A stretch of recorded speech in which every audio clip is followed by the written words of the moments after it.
неща, може да следиш наклони. И това завезира, както примерно прозорчето ти е тук, да правиш си тия неща. Да. С масен пастел започва.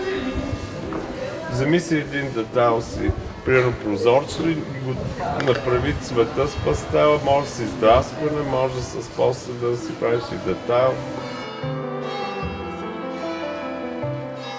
Задачата е с архитектурен пейзаж, като се улови отпечатъка на времето и цялата тази атмосфера, в която са покопани в Виченца, да я отразят тук емоционално.